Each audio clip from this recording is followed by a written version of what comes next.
Tibetan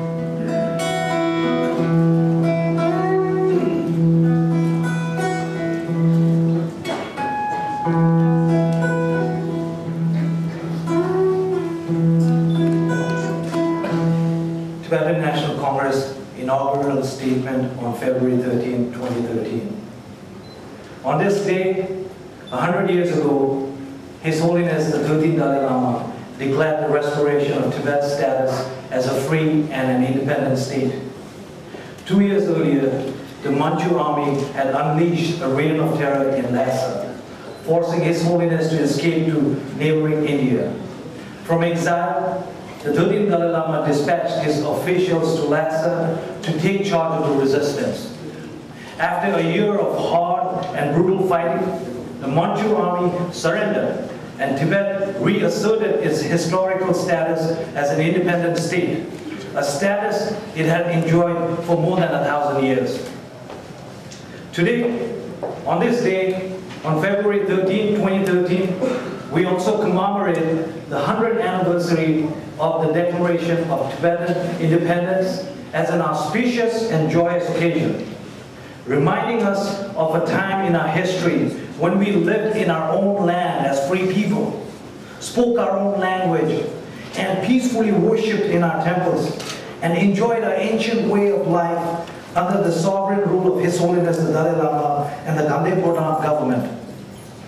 We engaged with other nations such as Bhutan, Nepal, Britain, Mongolia, China, India, and even the United States as equals and entered into treaties and trade agreements with a number of them. Today we also commemorate the occasion with sadness. Though Tibet remained a free nation for nearly 40 years after the 13th Dalai Lama's declaration, our independence came to an end on October 1950, when Communist China launched a major military invasion, defeating the Tibetan army at Chambal. Since then, China has systematically destroyed Tibet's ancient way of life. Over 1 million Tibetans have been killed or died of starvation, and many more imprisoned or deported to slave labor camps. Nearly all buildings and monuments of historical, cultural, and religious importance were demolished,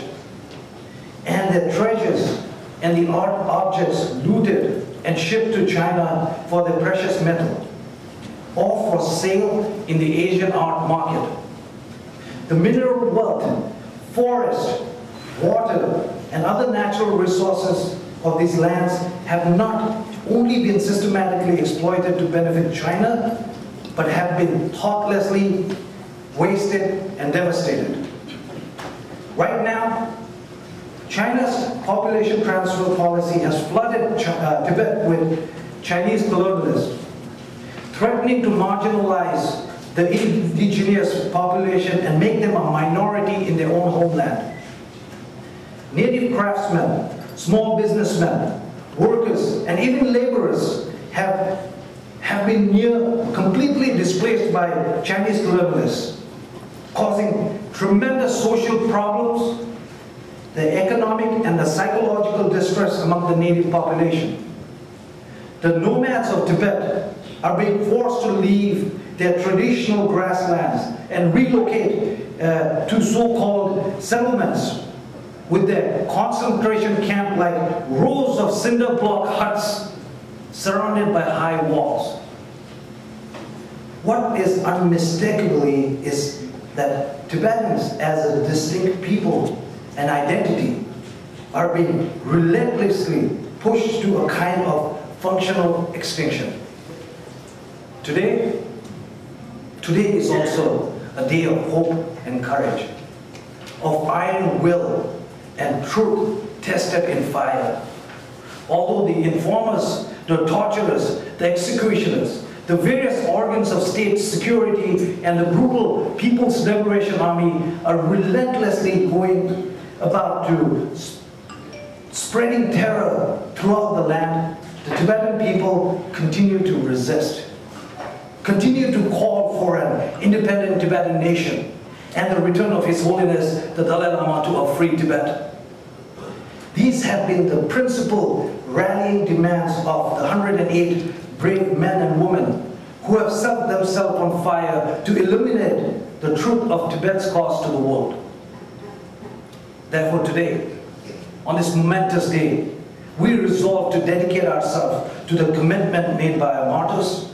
to ensure that the Declaration of Independence made by the 13th Dalai Lama 100 years ago this day transcends its historical function and becomes a living document, a blueprint for the coming revolutionary struggle for Tibetan freedom, and the vision and the legacy of democracy instilled by His Holiness the 14th Dalai Lama be preserved and flourished, and that His Holiness himself be reunited with his people inside a free Tibet. To this end, those of us gathered here and across the world in the great tradition of freedom movement of the United States of America, India, South Africa, come together to form the Tibetan National Congress as a national freedom movement dedicated to re-establishing the sovereign, independent state of Tibet, in which a democratic system of government will be established based on free elections, the rule of law, and the privacy of individual freedom. We call upon all freedom-loving nations and people of the world to stand with us in support of the Tibetan people's historical rights to an independent homeland, their rights to dissolve the bonds of oppression, and their rights to determine their own political destiny as a separate and equal nation. We stand shoulder to shoulder in unwavering solidarity with our brave Tibetan brothers and sisters in occupied Tibet, resolute and assured in the knowledge that the day is fast approaching when we will all be reunited in a free, independent, and democratic Tibet.